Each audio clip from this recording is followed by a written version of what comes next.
Fala pessoal, bom dia, boa tarde, boa noite, sejam muito bem-vindos a mais um vídeo aqui do canal. Eu sou o Supremo. E eu sou a Laís. E hoje a gente vai fazer um vídeo especial aí, um vídeo que todo mundo acabou pedindo no Instagram, aqui nos comentários do YouTube, que é o seguinte: Supremo, eu tenho que trocar o Dune Imperial pelo Uprising, quais são as diferenças, né? O que muda, o que melhora, o que piora. Então calma, esse vídeo aqui vai pontuar as 10 principais diferenças aí que o Uprising acabou agregando aí nessa nova versão, tá bom? Então a gente fez esse vídeo comparativo do Dune Imperial com o Uprising para estar aí elucidando para vocês direitinho se vale ou não a pena. Quem vai decidir isso no final é você, tá bom? Mas antes de partir pro vídeo, não se esqueçam de curtir, de compartilhar com seus amigos. deixar um comentário, o que você vai achar do vídeo. A gente já tá deixando esse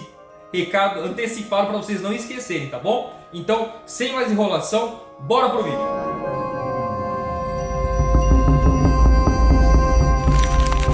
Então vamos lá para o primeiro tópico, que é cartas de objetivo e cartas de conflito. Isso. O Dune Uprising, ele trouxe essa nova regra. Vamos colocar essa nova regra, nova mecânica. A produção vai estar colocando aí na tela o que mudou das novas cartas de conflito. Se vocês bem lembram, a carta de conflito era quando você ganhava o combate, você ganhava aquela premiação lá do primeiro, segundo, terceiro colocado, né? Em adição à recompensa que tem do Dune Imperium base, o Uprising trouxe ícones de batalha. Vai estar no canto superior esquerdo ou direito, canto superior direito, vai estar aqui em cima da carta, vai ter um ícone. Esse ícone, ele funciona da seguinte maneira: a gente no começo do jogo vai ganhar uma carta de objetivo com um ícone. Se durante o jogo a gente ganhar uma carta de conflito na fase de guerra, de combate, e o ícone for o mesmo da nossa carta de objetivo, a gente vai estar dando um match, né? Vai fazendo um parzinho de ícones iguais e vai estar pontuando. Então uma nova maneira de você pontuar no jogo é você fazendo esses parzinhos dos ícones de batalha. Mas não necessariamente você tem que fazer o parzinho com a sua carta de objetivo. Às vezes durante o jogo você vai ter novas cartas de conflito com símbolos diferentes, mas desde que você sempre faça pares de símbolos iguais, você vai estar pontuando. Então essa é a principal diferença número 1. Agora vamos para o tópico número 2, que são as novas iconografias no mapa. Boa! O mapa agora, ele é dupla face. Então, um lado dele vai ser para o jogo normal, quem já está acostumado com as regras, tranquilo. E o outro lado do mapa, ele é focado para o jogo em 6 jogadores, que é dividido em 2 times de 3, que eu vou estar falando depois, a gente vai estar falando mais lá para frente. Sim. Mas o que vai mudar agora das novas iconografias do mapa? Como vocês já conseguem ver aí na tela, agora vai ter tokens de Verme do Deserto, que a gente vai estar falando depois. Vai ter esses pinos aqui que simbolizam os espiões. Vai ter também marcador de muralha escudo. Vai ter marcador de gancho do criador. Vai ter marcadores de contratos da Shoan. Então tem bastante iconografia nova no tabuleiro principal, mas que assim, são novas iconografias, mas você jogando assim tranquilamente uma partida, você já consegue pegar no meio do jogo, que é bem tranquilo de você visualizar, super né? fácil, super fácil. É um jogo bem gostoso de jogar, com uma iconografia bem simples. Sim. Então essa é a diferença número 2. Então vamos lá para o tópico número 3, que foram as remoções dos mentates. A produção vai estar colocando na tela aí o tabuleiro do Dune Imperial.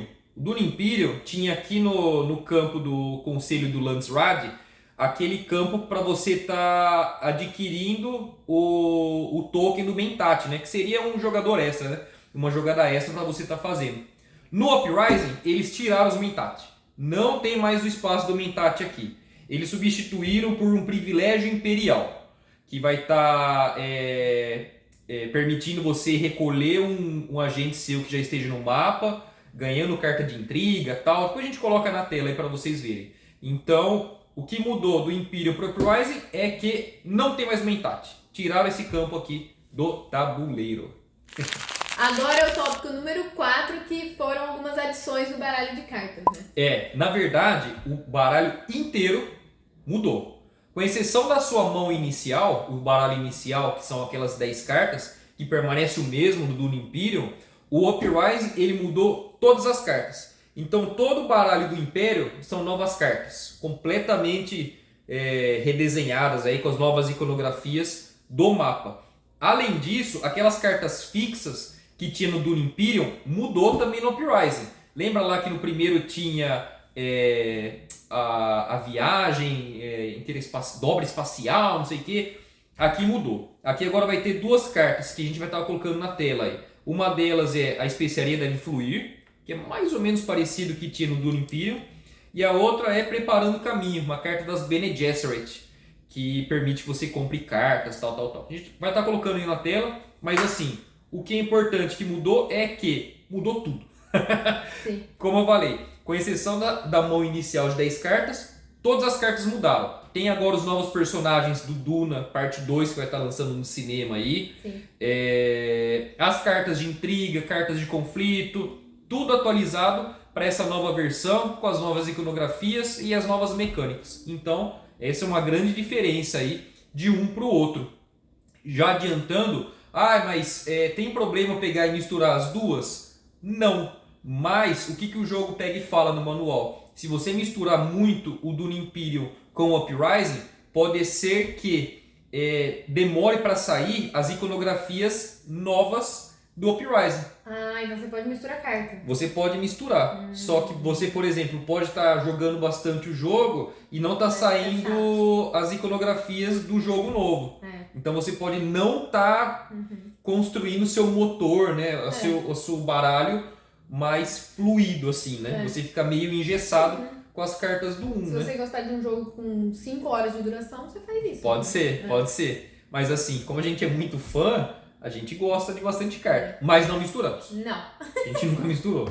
Mas o meu comentário sobre isso é que, com o lançamento do Duna 2 agora, que a gente vai ver, né, no cinema, eu acho que esse jogo vai ficar muito hypado. A gente vai fazer mais sentido as cartas de personagens, as cartas que estão aqui. Eu acho que, vai ser muito legal. Sim, né? muito legal, porque... Vai dar até vontade de jogar, hein? Vai dar vontade de jogar de novo. Corpo. Tá bom? Então esse foi o 4. O 4. Então agora a gente vai para o tópico número 5, que são os novos líderes, né? Novos personagens que a gente tem para usar. É uma sacada do cinema, né? Vamos pegar e falar português, claro, né? Porque o Dune Imperium, ele tinha lá o Timothée Chalamet como Paul Atreides, o Thanos lá, o Josh Brolin como o Gurney Halleck.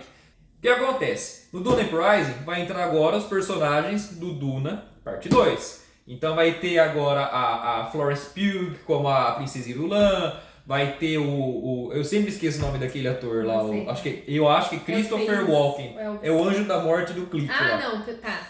Que vai ser o imperador. Então agora, óbvio, vai ter esses novos personagens, né, que são esses novos atores, mas vão ter as novas mecânicas, né, novos poderes. Vai ter agora a segunda versão do Paul Atreides, né, que é o Muad'Dib, que não vou contar muito spoiler aqui, né, enfim.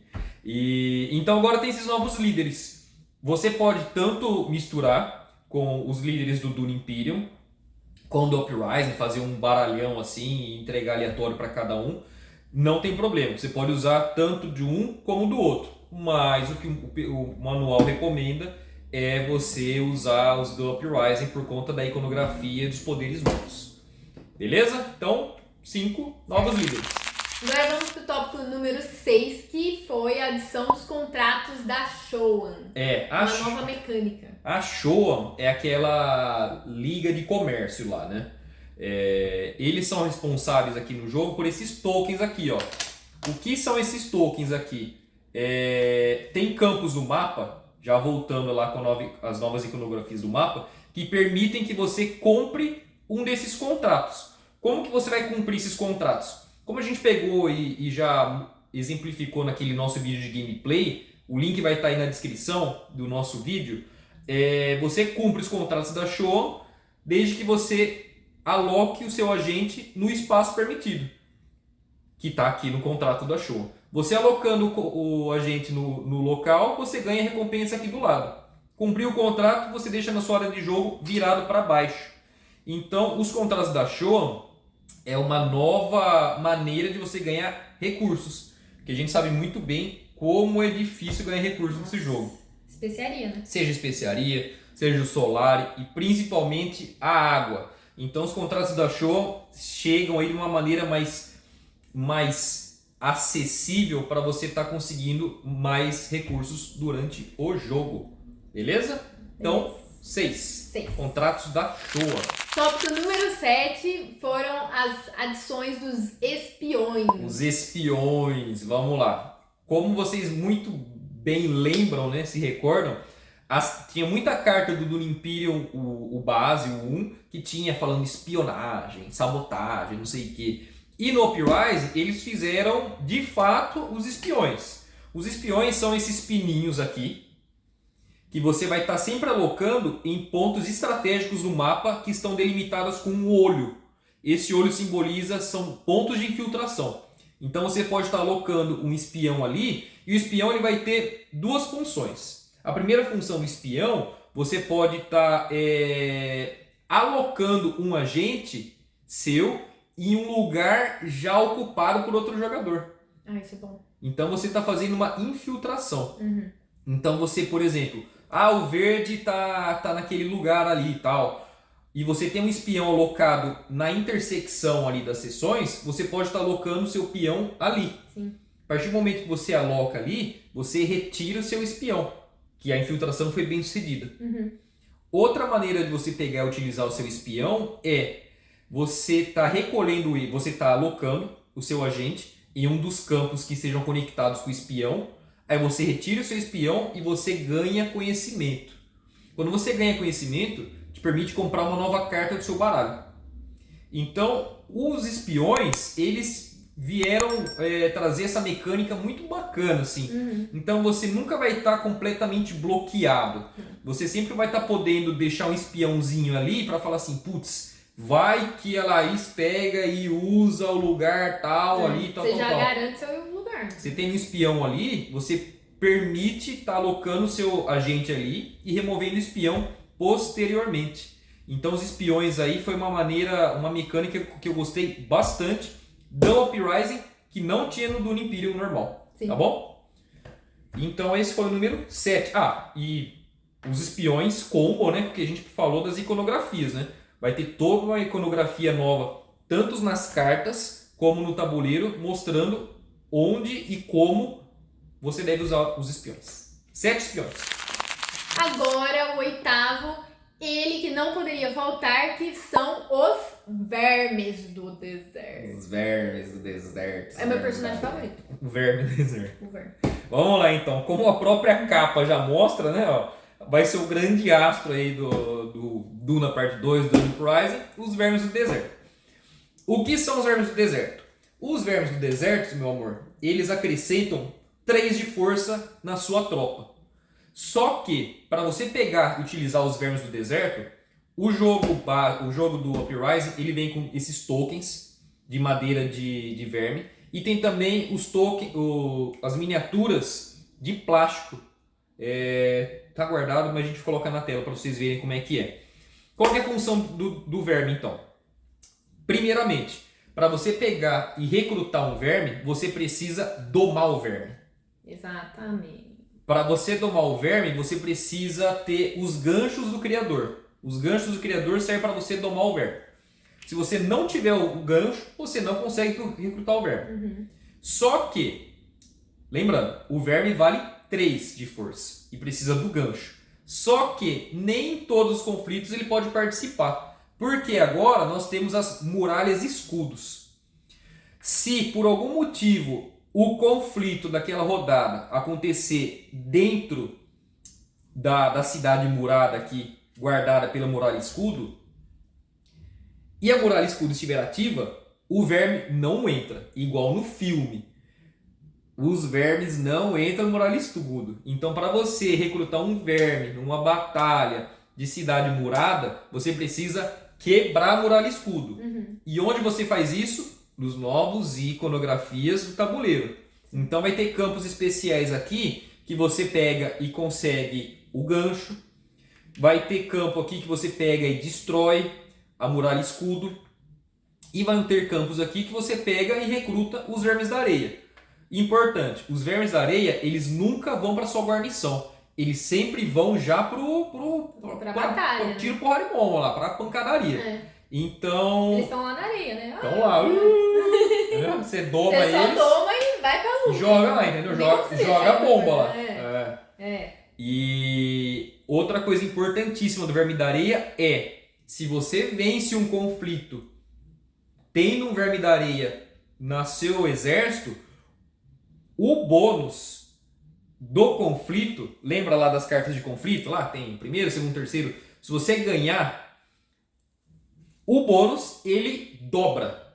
Porque o verme da areia, ele é o grande criador da especiaria, né? Então ele traz abundância. Então ele pega e dobra a sua recompensa do conflito. Entendi. Então essa, juntamente com os espiões, mas muito mais importante essa, são os vermes da areia, que trazem todo esse plot twist. Eles aí. são muito fortes. São muito fortes. Se você tem um verme, vai por mim, você ganha o jogo.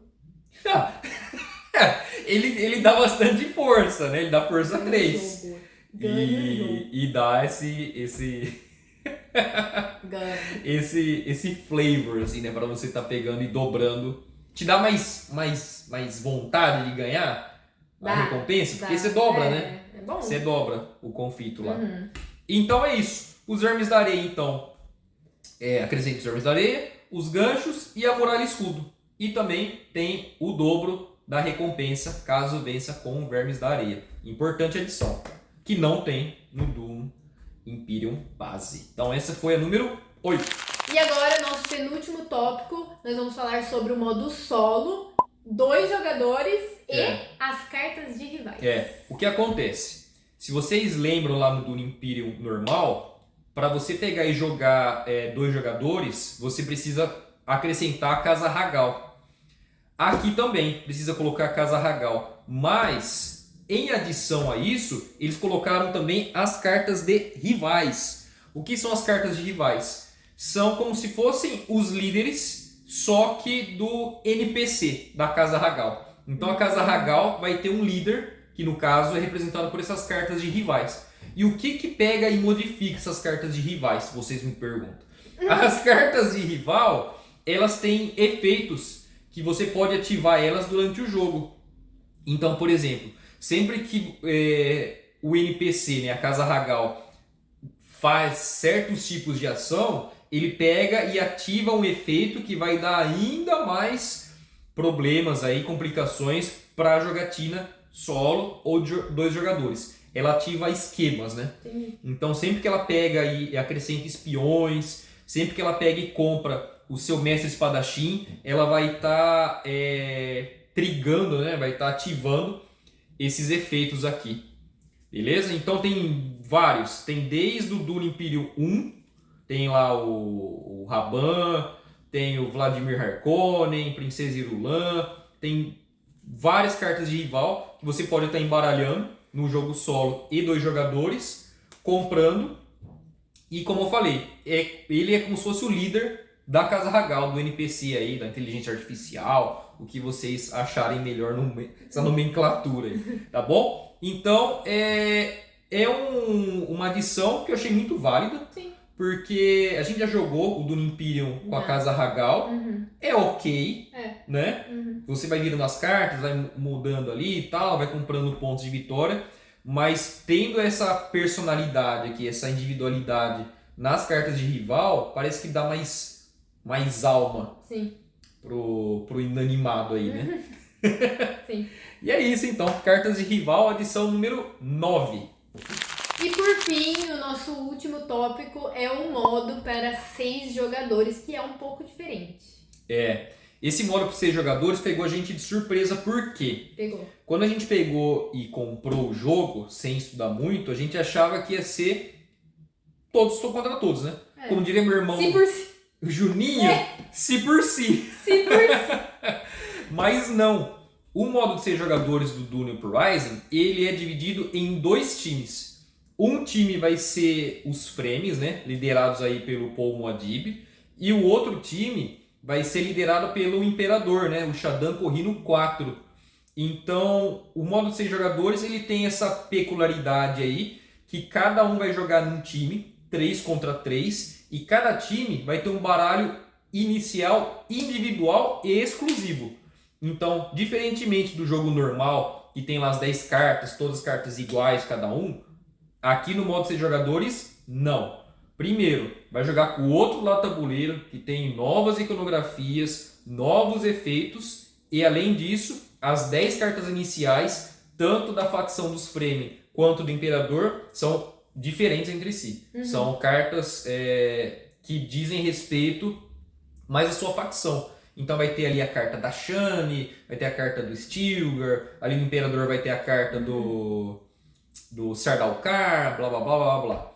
Então, para você que gosta de um jogo aí com galera, tal, não sei o que, esse jogo aqui, o Uprising, acrescenta aí a possibilidade de estar jogando com 6 jogadores, tá bom? Tem umas regrinhas específicas, mas que a gente não vai falar aqui, senão vai alongar muito o vídeo, mas só para vocês terem essa noção, que com o Uprising agora você pode sim jogar em 6 jogadores. Sim, parece ser bem intenso, né? A gente não jogou em 6 jogadores, porque só joga eu e ele, sempre.